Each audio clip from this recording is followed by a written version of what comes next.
Congress party అధికారంలోకి వచ్చిన విషయం మనందరికీ తెలుసు. కానీ ఈరోజు కాంగ్రెస్ అధికారంలోకి వచ్చి సరిగ్గా 7 నెలలు నిండి 8వ నెలలో అడుగుపెట్టింది. మరి 6 గ్యారంటీలు పోయినాయి, వాటికి మంగళం పాడారు. కానీ మా 6 ఎమ్మెల్యేలని 6 ఎమ్మెల్సీలు మాత్రం ఈ పార్టీ ఫిరాయింపు నిరోధక చట్టానికి తూట్లు పొడుస్తూ ఇవాళ వాళ్ళ పార్టీలో చేర్చుకున్నారు. రుణమాఫీ ఎక్కడ పోయింది? రైతు భరోసాకి అతి లేదు గతి లేదు. అందుకే ఇవాళ కాంగ్రెస్ పార్టీ చేస్తున్న దివాలా కోరు రాజకీయం ఏదైతే ఉందో పార్టీ ఫిరాయింపుల విషయంలో, దాన్ని జాతీయ స్థాయిలో ఎండగట్టడానికే ఢిల్లీకి వచ్చాం. వచ్చిన తర్వాత గత 3-4 రోజులుగా ఇక్కడ న్యాయ నిపుణులతో, రాజ్యాంగ నిపుణులతో మా పార్టీ ఎంపీలు, గౌరవనీయులు మాజీ మంత్రి హరీష్ రావు గారు, నేను అందరం కూడా 5-6 కూర్చుని వారితో చర్చించినాం. చర్చించిన తదుపరి మీకు కొన్ని విషయాలు కూడా నేను చెప్పాలి. వాళ్ళ ఎంత నిస్సిగ్గుగా, ఎంత నిర్లజ్జగా కాంగ్రెస్ ముందుకు పోతుందంటే, ఇక స్వయంగా ముఖ్యమంత్రి Revanth Reddy Telangana CM gets AICC nod to induct more BRS MLAs అంటే ఇక్కడికి వచ్చి వాళ్ళ అధిష్టానం అనుమతి తీసుకొని మరిన్ని ఫిరాయింపుల్ని ప్రోత్సహించడానికి రేవంత్ రెడ్డి గారు ముందుకు పోతున్నారు. అందుకే ఢిల్లీ ఎందుకు వచ్చాము అంటే, పాత్రధారి హైదరాబాద్ లో ఉన్నారు కానీ సూత్రధారులు ఇక్కడ ఉన్నారు, ఢిల్లీలో ఉన్నారు. అందుకే ఢిల్లీకి వచ్చిన విచిత్రం ఏమంటే, ఇదే కాంగ్రెస్ పార్టీ ఒకసారి కాదు, హిమాచల్ ప్రదేశ్ లో వాళ్ళ 6 ఎమ్మెల్యేలు పార్టీ మారి బీజేపీకి రాజ్యసభ ఎన్నికల్లో ఓటేస్తే వారి మీద వేటేయండి అని సుప్రీంకోర్టును ఆశ్రయించింది ఇదే కాంగ్రెస్ పార్టీ. వారిని అనర్హులుగా ప్రకటించండి అని వెలువెడుతున్నది ఇదే కాంగ్రెస్ పార్టీ.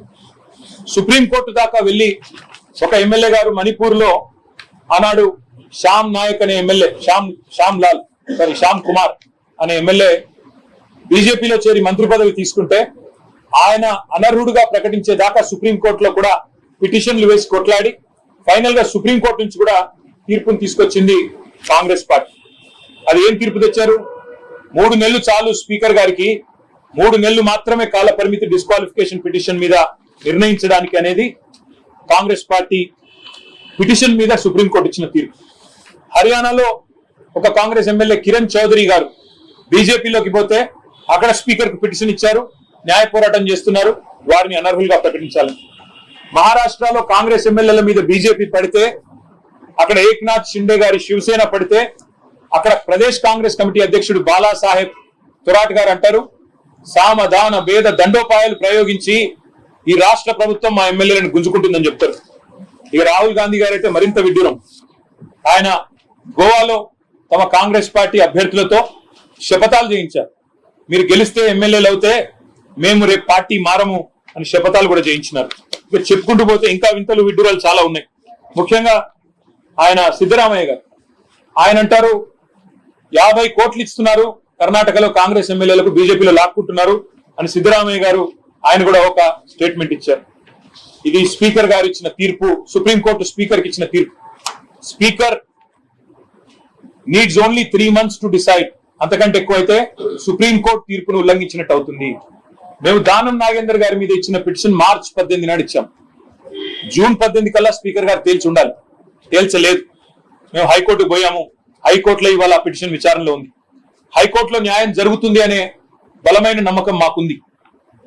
ఒకవేళ జరగకపోతే తప్పకుండా సుప్రీంకోర్టుకు వచ్చే ఆలోచన కూడా మాకుంది. ఇంకా విచిత్రమైన విషయం, రాహుల్ గాంధీ గారు ఆయన పార్టీ ఇది హైదరాబాద్ వేదికగా, తుక్కుగూడ వేదికగా జాతీయ మేనిఫెస్టో, కాంగ్రెస్ పార్టీ యొక్క జాతీయ మేనిఫెస్టో న్యాయపత్ర అనే పేరిట తెలంగాణలో ఆవిష్కరించారు. అందులో ఏం చెప్పినారు?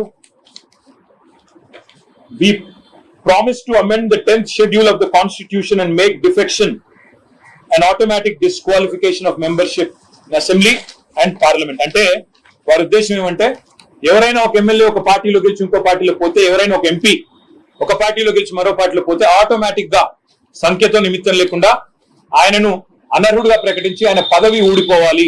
ఇది మేము దానికి కట్టుబడి ఉన్నాం, రాజ్యాంగ సవరణ చేస్తామని జాతీయ మేనిఫెస్టోలో హామీ ఇచ్చారు. రాహుల్ గాంధీ గారికి నిజంగా కూడా ఆస్కార్ అవార్డు ఇవ్వాలి. ఎందుకంటే ఏ తుక్కుగూడలో అయితే ఈ తుక్కు మాట చెప్పారో అదే వేదిక మీద దానం నాగేందర్ ఉంటాడు, కాంగ్రెస్ కండువా కప్పుకొని బీఆర్ఎస్ టికెట్ మీద గెలిచి. అదే వేదిక మీద తెల్లం వెంకట్రావు గారు ఉంటారు, అదే వేదిక మీద కడియం శ్రీహరి గారిని కూడా కూర్చోబెట్టుకుని ఒకవైపేమో రాజ్యాంగానికి తూట్లు పొడుస్తూ మరొక వైపు రాజ్యాంగం పట్టుకొని డ్రామా చేస్తున్నందుకు ఖచ్చితంగా రాహుల్ గాంధీ గారికి ఆస్కార్ అవార్డు కూడా ఇవ్వాలి. మీరు చూడండి, ఒకవైపు ఈ డ్రామా, రాజ్యాంగం పట్టుకొని ఆయన ఏదో రాజ్యాంగ సంరక్షకుడు, నేనే కాపాడుతున్నా ఈ దేశంలో రాజ్యాంగం, మోడీ గారు ఏదో నాశనం చేస్తున్నట్టు పార్లమెంట్ లో బిల్డప్. 2 కిలోమీటర్ల దూరంలో ఉన్న ఏఐసిసి ఆఫీస్కి వచ్చి పోచారం శ్రీనివాసరెడ్డి గారిని మరి ఈరోజు చేర్చుకున్నారు. ఆయారాం గయారాం పోయింది, ఇప్పుడు పోచారం కాడి దాకా వచ్చింది. ఇది ఈ రోజు రాహుల్ గాంధీ నిజరూపం. రాహుల్ గాంధీ రాజ్యాంగం పట్టుకోవడమే కాదు, రాజ్యాంగం అప్పుడప్పుడు చదవాలి, రాజ్యాంగ స్ఫూర్తి ప్రకారం నడవాలి. అదే మాదిరిగా ఇంకా విచిత్రం, అసలు ఇవాళ ఒకరు కాదు, మా ఎమ్మెల్యేల ఇళ్లకు పోయి ఒక్కొక్కరింటికి ముఖ్యమంత్రి స్వయంగా పోయి పోచారం ఇంటికి, ఇంకా కేశవరావు గారి ఇంటికి పోయి ఎమ్మెల్యేల ఇళ్లలో పోయి బతిమలాడి భయపెట్టి వారికి ఏమేమో ఇచ్చి, మరి సిద్ధరామయ్య చెప్పినట్టు 50 ఇస్తున్నారా ఎక్కువ ఇస్తున్నారా మాకు తెలియదు, మేము ఆరోపిస్తలేము, సిద్ధరామయ్య గారు చెప్పిందని కోట్ చేస్తున్నాను నేను. ఆ రకంగా ఇవాళ కాంగ్రెస్ పార్టీ దుర్మార్గంగా వ్యవహరిస్తా ఉంది, రాజ్యాంగ స్ఫూర్తికి విరుద్ధంగా వ్యవహారం చేస్తా ఉంది, చట్టానికి విరుద్ధంగా వ్యవహారం చేస్తా ఉంది. అందుకే తెలంగాణలోనే న్యాయపత్రం అంటారు, చేసేది మాత్రం అన్యాయం. అందుకే మేము ఢిల్లీకి ఎందుకు వచ్చినామంటే కాంగ్రెస్ పార్టీ యొక్క వైఖరిని జాతీయ స్థాయిలో దేశ ప్రజలకు తెలియజెప్పాలి. ఏ ఒక్క ఆప్షన్ కూడా వదిలిపెట్టకుండా జాతీయ స్థాయిలో కాంగ్రెస్ బీజేపీ రెండు ఒకటే, ఎవరికి అనుకూలంగా ఉన్నప్పుడు వాళ్ళు ఆ రకంగా ప్రవర్తిస్తున్నారు అనే మాట చెప్పడానికి వచ్చినాం. దాంతో పాటు ఇది కేవలం మొదటి అడుగు మాత్రమే. దీని తర్వాత తప్పకుండా ఒకవేళ హైకోర్టులో న్యాయం లభిస్తుందని నమ్ముతున్నాం, తప్పకుండా న్యాయం గెలుస్తుంది. దానం నాగేందర్ గారితో పాటు పార్టీ మారిన 6 ఎమ్మెల్యేలు కూడా వెంటనే డిస్క్వాలిఫై చేస్తారని నమ్ముతున్నాం. ఎందుకంటే మా పార్టీ టికెట్ మీద ఎమ్మెల్యేగా గెలిచారు, మళ్ళీ ఆయనే రాజీనామా చేయకుండా సికింద్రాబాద్ ఎంపీగా కాంగ్రెస్ పార్టీ టికెట్ మీద బీఫామ్ మీద పోటీ చేశారు. అంతకంటే ఓపెన్ అండ్ షట్ కేసు అయితే ఏమి ఉండదు. ఇందులో ఇంకేదో చదవడానికి కానీ అర్థం చేసుకోవడానికి కానీ ఇంకేం లేదు. కాబట్టి మేము ఆలోచిస్తున్నది న్యాయం లభిస్తుంది హైకోర్టులో అని. ఒకవేళ లభించకపోతే సుప్రీంకోర్టుకు వస్తాం. సుప్రీంకోర్టులో కూడా తొందరలోనే పిటిషన్ కూడా వేయడానికి కూడా అన్ని సిద్ధం చేసుకుంటున్నాం. చాలా మంది రాజ్యాంగ న్యాయ నిపుణుల్ని కూడా సంప్రదించినాం. అదే మాదిరిగా ప్రెసిడెంట్ ఆఫ్ ఇండియాని కూడా అవసరమైతే కలుస్తాం. మా పార్టీ లీడర్లందరూ కూడా వస్తాం. ప్రెసిడెంట్ ఆఫ్ ఇండియా గారిని కలుస్తాం, ఎలక్షన్ కమిషన్ పెద్దల్ని కలుస్తాం, అదేవిధంగా అవసరమైతే లోక్సభ స్పీకర్ ని, రాజ్యసభ చైర్మన్ ని కూడా కలుస్తాం.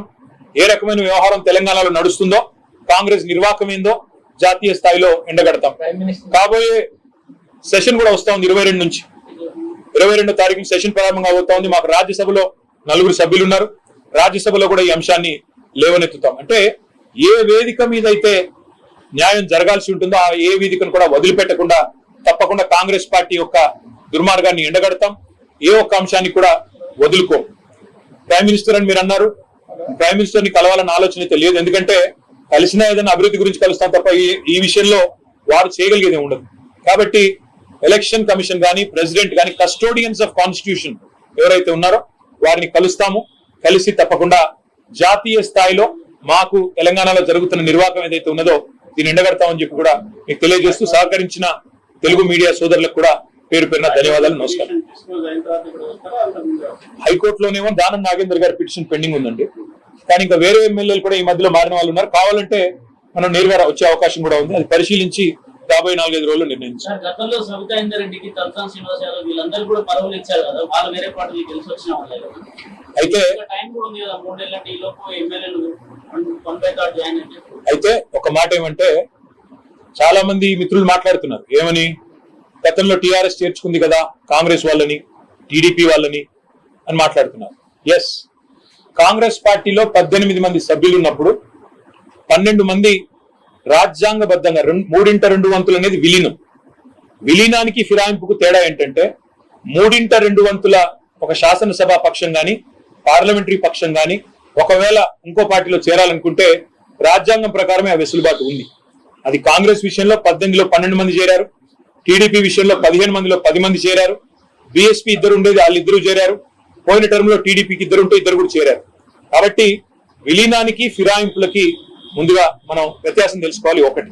రెండవది, మాకు 38 మంది శాసనసభ్యులు ఉంటే ఇప్పుడు అందులో 6-7 ఈ రోజు కాంగ్రెస్ పార్టీ కండువా కప్పుకున్నారు. ఒకటేసారి 26 మంది పోతే అది విలీనం. కానీ ఒక్కొక్కరుగా పోయి అక్కడ అవతల టికెట్ల మీద పోటీ చేస్తే అది ఫిరాయింపు కిందకే వస్తుంది. ఈ విషయంలో చట్టం చాలా స్పష్టంగా ఉంది. కాబట్టి ఈ 6-7 ఎవరైతే ఉన్నారో ఆ ఎన్నికలు తప్పవు, ఉప ఎన్నికలు తప్పవు. వీళ్ళ పదవి ఊడగొట్టడము ఖాయం. తప్పకుండా ప్రజాక్షేత్రంలో వీళ్ళు పరాభవం కూడా ఎదుర్కోక తప్పదు. టీడీపీ విలీనం కాకముందే తలసాని ఆయన రాజీనామా చేశారు, మీరు తెలుసుకోండి. రాజీనామా యాక్సెప్టెన్స్ కాలేదు సార్. ఇప్పుడు నేను ఏమంటున్నా అంటే మీరు ఒకసారి గతంలోకి వెళ్ళి 8 ఏళ్ల కిందట ఏమైనా చూడదలుచుకుంటే చూసుకోండి. నేను అనేది ఏంటంటే ఇవాళ మాకు 38 మంది ఎమ్మెల్యేలు ఉన్నారు. అందులో 6-7 పార్టీ బైలాకి రాజ్యాంగానికి భారత రాజ్యాంగానికి విరుద్ధంగా ఇవాళ కాంగ్రెస్ పార్టీ వాళ్ళను కొనుగోలు చేసిందా, సామధాన భేద దండోపాయాలు వాళ్ళే చెప్పినట్టు ప్రయోగించిందా, మరి కాంగ్రెస్ పార్టీ చెప్పాలి. అన్నింటికి మించి హిపోక్రసీ, డబుల్ స్టాండర్డ్స్, ద్వంద్వ ప్రమాణాలు. ఏ కాంగ్రెస్ అయితే నీతివంతమైన మాటలు మాట్లాడుతుంది, రాజ్యాంగాన్ని చూపెడుతుందో వారికి మేము గుర్తు చేయాల్సిన అవసరం ఉంది. ఎందుకంటే రాజ్యాంగ స్ఫూర్తికి వ్యతిరేకంగా నేను ఒకటే అడుగుతున్నాను విజయ్ గారు, రేపటి రోజున కాంగ్రెస్ కుండే 99 మంది ఎంపీల్లో 20-30 మంది ఇంకో పార్టీలో చేరారనుకోండి, అది సమ్మతమేనా కాంగ్రెస్ పార్టీకి? కాబట్టి కాంగ్రెస్ ఆలోచించుకోవాలి. ఇవాళ వాళ్ళు చేస్తున్నది రేపు మళ్ళీ వాళ్ళకి తిరిగి చుట్టుకునే ప్రమాదం ఉంది. ఇంకొక మాట కూడా నేను గుర్తు చేస్తా ఉన్నా, మీకు చాలా మంది మిత్రులు చాలా పరిమితమైన అవగాహన, పరిమితమైన చరిత్ర అదే మాట్లాడుతున్నారు. అసలు ఈ తెలంగాణలో ఈ ఫిరాయింపుల పర్వానికి శ్రీకారం చుట్టింది ఎవరండి? 2004లో రాజశేఖర రెడ్డి గారు కాదా? 2004లో టీఆర్ఎస్ కి 26 మంది ఎమ్మెల్యేలు పొత్తులో గెలిస్తే 10 మంది ఎమ్మెల్యేలు తీసుకొని పోయింది ఎవరు? మొదలు పెట్టింది కాంగ్రెస్. ఆ రోజు తీసుకున్నది వాళ్ళు 10 మందిని. నేమంటున్నా అంటే చరిత్ర అంటూ తవ్వుకుంటూ పోతే కాంగ్రెస్ చేసిన ఘాతకాలు ఎవరు చేయలేదు. ఇప్పుడు నేను అనేదల్లా ఒక్కటే, ఇది రాజ్యాంగబద్ధం కాదు, చట్టబద్ధం కాదు. కాబట్టి వాళ్ళని అనర్హులుగా ప్రకటించాలని మేము డిమాండ్ చేస్తున్నాం. స్పీకర్ గారు నిర్ణయం తీసుకుంటారని ఆశిస్తున్నాం. తీసుకోకపోతే ఇతర వేదికలు తప్పకుండా ఎక్స్ప్లోర్ చేస్తాం, న్యాయం దొరికే వరకు పోరాడతాం. ఎలక్షన్ కమిషన్ కూడా తప్పకుండా కలుస్తాం. ఎందుకంటే ఎలక్షన్ కమిషన్ ఆనాడు వాళ్ళ అఫిడవిట్ కూడా ఇస్తారు. అఫిడవిట్ లో స్పష్టంగా ఏ పార్టీ మీద పోటీ చేస్తున్నాం అనేది రాసి ఉంటుంది. ఇవాళ ఏ పార్టీలో ఉన్నారో కూడా వాళ్ళు చూడాలి.